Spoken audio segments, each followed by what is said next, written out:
오늘로써 그동안 해오던 여호수아 강의 마지막 설교를 하는 자리에 왔습니다. 모세의 뒤를 이어서 이스라엘 백성들을 이끌고 가나안 정복 전쟁과 땅을 분배해야 되는 막중한 사명을 맡았던 여호수아가 자신의 삶 가운데 녹아 있었던 하나님에 대한 신앙, 그리고 정복과 분배의 과정 속에서 하나님의 역사를 확인했던 삶의 증거들이 이제 여호수아가 이 땅에 남아있는 이스라엘 백성들에게 마지막으로 남기는 유언 안에 아주 진솔한 고백으로 담겨 있습니다. 너희는 여호와를 경외하며 온전함과 진실함으로 섬기라는 말입니다.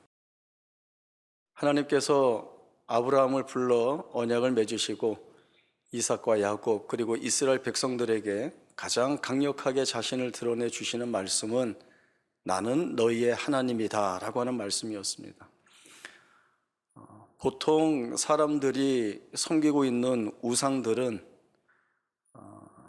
초월적인 의미와 또 그 힘을 공포의 수단으로 사용하여서 섬기는 자를 굴종시키고 또 섬김을 강요하는 두려운 신호로 찾아오는 것이 일반이지만, 그러나 하나님은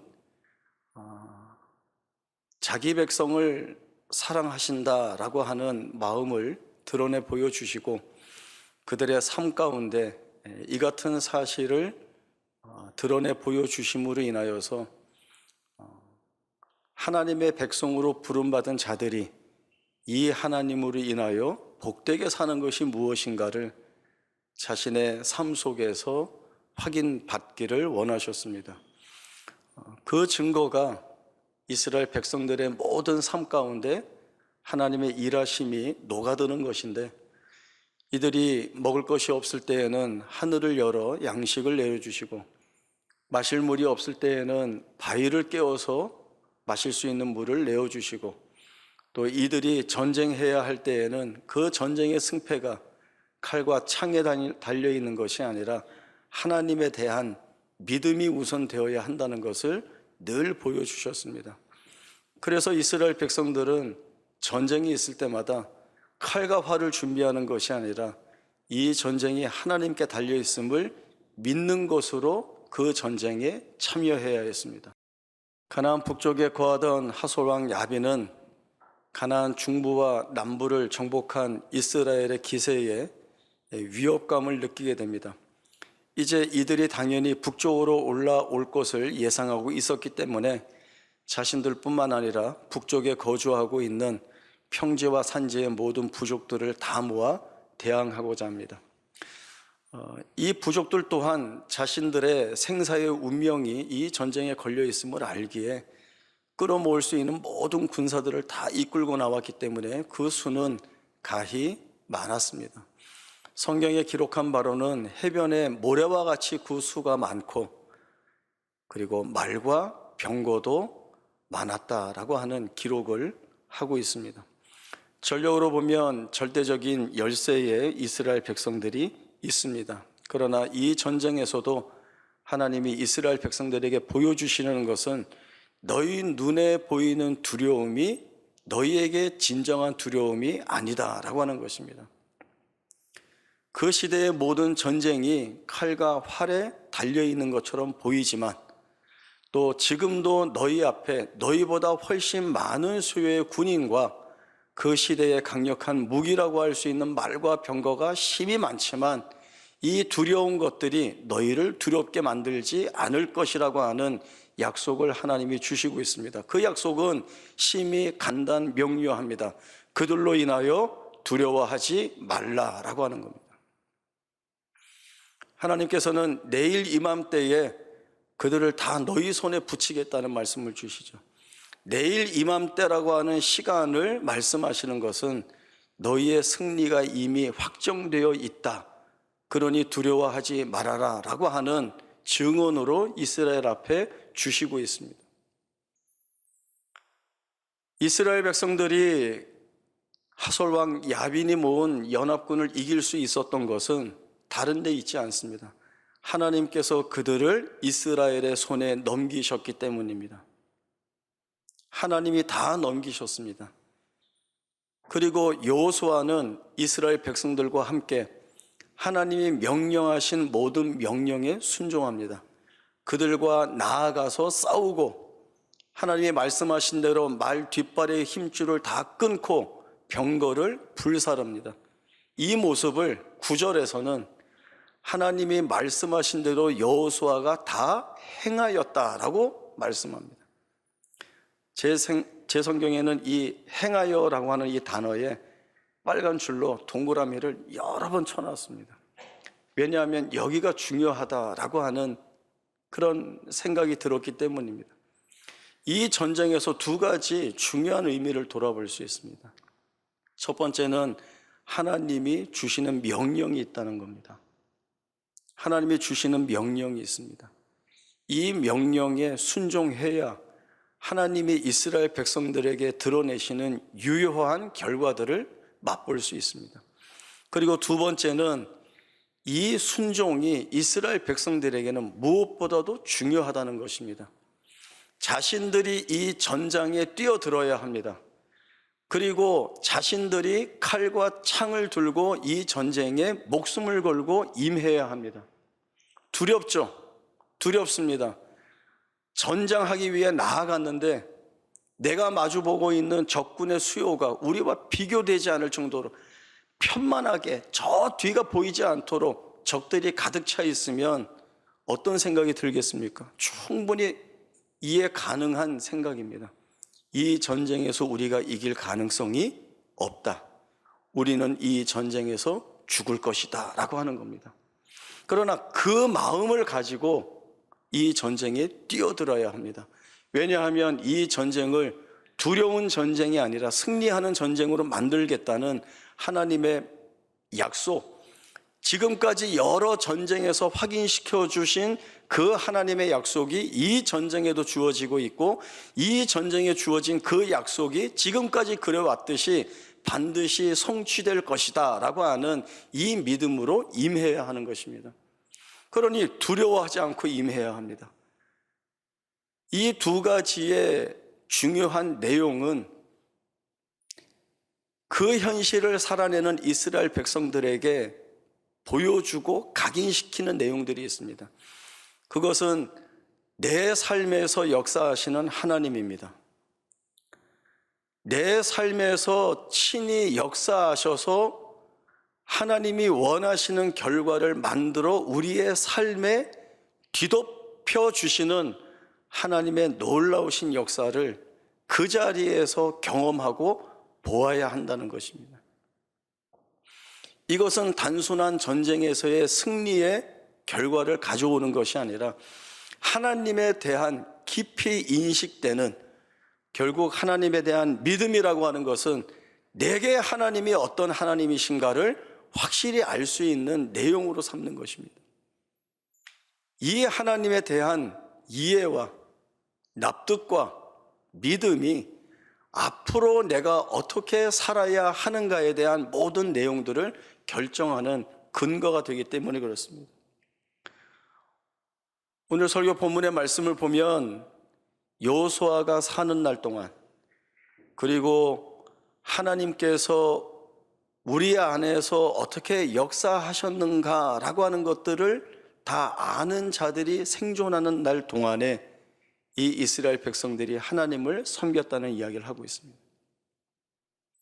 이 말씀을 얼핏 보면 이스라엘 백성들이 세겜에서 약속한 대로 하나님을 잘 섬기고 살았구나처럼 보이지만, 그러나 이 말은 그런 의미를 전하고 있는 말은 아닙니다.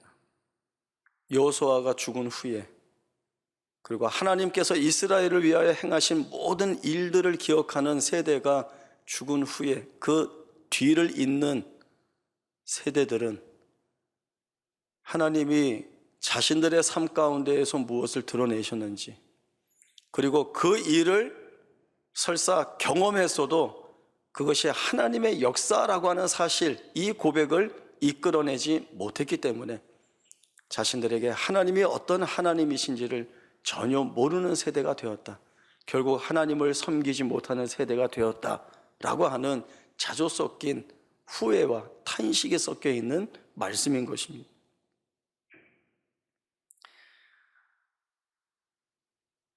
평생 하나님을 사랑하고 또 그 하나님이 우리 안에서 역사하신 분명한 것들을 보았던 여호수아가 이스라엘 백성들에게 남기고 있는 유언은, 너희가 만일 여호와를 섬기는 것이 좋지 않게 보이거든 너희 조상이 강 저쪽에서 섬겼던 신들을 택하든지 아니면 여기에 있는 아모리 족속이 섬기는 신들을 택하든지 너희가 오늘 택해라 라고 하는 말을 던지고 있습니다.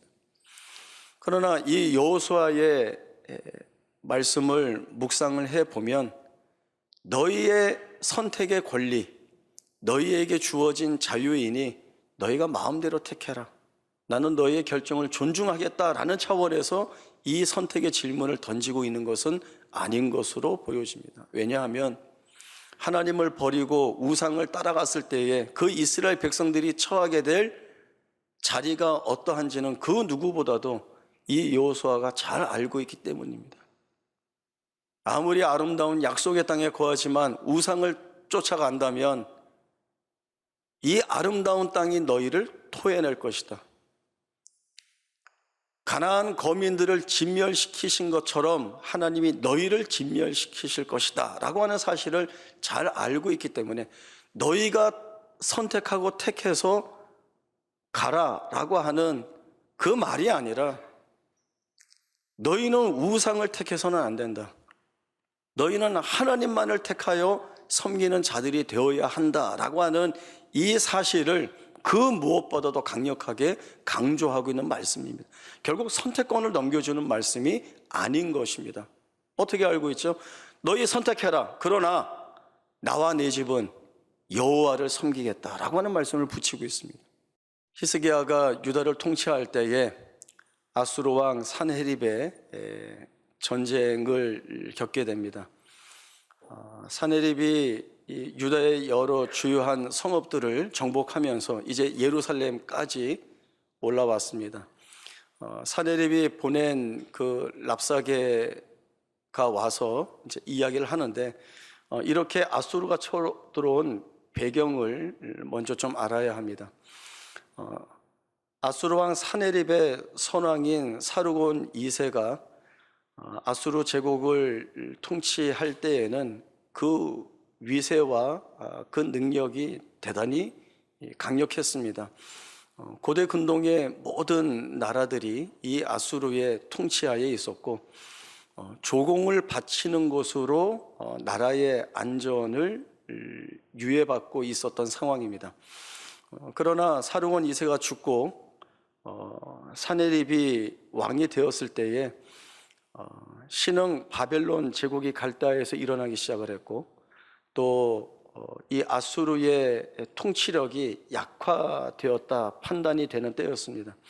그래서 이 아수르 통치 아래에 있던 여러 나라들이 유다와 연합하고 또 애굽의 지원을 받아서 이제는 조공을 바치지 않는 반아수르 정책을 펴게 됩니다. 그러니 이제 당연히 아수르가 분노하여서 이제 쳐들어오게 된 것이죠. 랍사게를 통하여서 히스기야에게 전하는 산헤립의 말은 너가 뭘 믿고 있기에 이 같은 짓을 하느냐라고 하는 겁니다. 너가 도대체 무슨 확신을 가지고 있기에 이 일을 하느냐라고 하는 거죠. 너희 애굽 믿고 까부느냐? 애굽이 너희에게 도움이 되지 못할 것이다. 그 어느 민족도 자기 백성을 자기들의 손에서 건져내지 못했다라고 하는 이야기를 하면서 너희의 하나님인들 내 손에서 너희를 구해낼 수 있겠느냐라고 하는 말로 하나님과 유다를 모욕하게 됩니다. 이 같은 말을 전해 들은 히스기야는 옷을 찢고 하나님 앞에 무릎을 꿇고 간구합니다. 제일 먼저 한 것이 하나님, 저 힘이 없습니다 라고 하는 것이었습니다. 하나님, 저는 이들을 이겨낼 힘이 없습니다. 하나님이 은혜를 주시지 않으면 우리는 무너질 수밖에 없습니다. 하나님 일해 주십시오라고 하는 간구를 하나님 앞에 드리고, 물론 히스기야가 하나님을 의뢰하기보다 아수르의 힘에 굴복한 때도 있었고, 또 하나님보다 애굽을 더 의지한 때도 있었지만, 그러나 서서히 자기가 붙들고 있었던 헛된 것들을 다 내려놓고 하나님 앞에 시선을 고정시키고 있습니다. 대군을 이끌고 올라온 이 아수르 앞에 유다의 운명이라고 하면 암울한 것밖에는 남아있지 않습니다. 비명과 비탄한 것밖에는 남아있지 않습니다. 기도했지만 기도의 응답이 더디 오는 것처럼 보입니다. 암울한 현실이 전혀 바뀌지 않고 있습니다. 그러나 그 가운데에서도 히스기야가 자신의 그 암울한 현실 속에서도 자기의 눈을 들어 하나님께 자기의 운명과 모든 것들을 고정시키고 맡기고 있습니다. 그때에 하나님이 말씀을 주십니다. 하나님의 약속을 주십니다. 어떤 말씀일까요? 앞에 했던 설교 안에 답이 다 있습니다. 모든 전쟁에 임하기 전에 하나님이 뭐라고 하셨다고요? 두려워하지 마라. 두려워하지 마라. 그들은 너희를 무너뜨리지 못한다. 내가 정한 대로 모든 일들이 다 될 것이다 라고 하는 말씀을 주십니다. 모든 시대 속의 이스라엘 백성들이나 또 지금 하나님의 백성으로 부름받고 있는 우리 모두가 깨달아야 할 것이 무엇입니까? 하나님께서 내 삶에서 드러내 주신 역사가 무엇이었는가라고 하는 사실을 분명하게 보는 것입니다. 그 경험한 내용을 내 삶의 신앙의 가장 중요한 책임으로 붙들어야 하는 것입니다. 하나님께서 역사하셨지만 이를 하나님의 역사로 인지하지 못하면 결국 어디로 가는가 하면 하나님 없이 내가 했다라고 하는 자리로 갈 수밖에 없습니다. 하나님의 역사를 경험한 세대들이 그 자녀와 후손들에게 이것이 하나님께서 우리 가운데서 행하신 역사이고 그 하나님의 역사가 만들어낸 결과들이 오늘 우리가 머물고 있는, 우리가 누리고 있는 이 현실 속에서 확인받는 것이라고 보여주고 가르쳐 주었습니다. 그러나 그 하나님의 역사를 자신의 삶 가운데서 드러난 역사로, 또 하나님에 대한 선진의 고백을 자신의 고백으로 삼지 못한다면 그들은 하나님을 모르는 세대가 될 수밖에 없는 것입니다. 자기의 고백으로, 자신의 믿음의 내용으로 붙들어야 하는 것이 이 자녀와 후손의 세대에게서 가장 필요했던 것입니다. 책임은 두 가지입니다. 신앙의 전통을 계승하지 못한 앞선 세대의 책임도 있고, 또 하나님의 분명한 역사가 있었음에도 불구하고 그것을 하나님의 역사로 인식하지 못한 본인 스스로에게도 있는 책임입니다. 모세와 여호수아의 시대에서는 하나님의 일하신 일들이 무엇인지를 알아 이 하나님에 대한 신앙을 붙들고 살아갔습니다. 그러나 오늘 말씀처럼 여호수아와 하나님의 역사를 경험했던 세대가 다 지난 다음에는 하나님의 일하심을 자신들의 생애에서 녹여내지 못한 그 다음 세대는 하나님을 모르는 세대가 되었습니다. 이스라엘의 왕이 없으므로 자기 소견에 옳은 대로 행하는 암울한 사사시대로 넘어가게 되었습니다. 이제 다음 설교에서는 저희가 사사기의 말씀들을 살펴볼 텐데, 현실적인 내용으로 한번 보면 암울할 수밖에 없습니다. 공고할 수밖에 없습니다. 아무 소망과 희망이 없는 시대를 살아야 하는 그런 어두운 자리로 내몰리는 것 같지만, 그러나 여호수아의 마지막과 사사 시대의 처음이 결합하여서 여전히 우리에게 드러내 보여주시는 내용은 하나님이 자기 백성을 찾아오신다는 것입니다. 자기 백성을 찾아오셔서 지금까지 그래 오신 것처럼 우리를 되돌리기 위한 열심 있는 역사를 하나님이 이어가신다는 것입니다.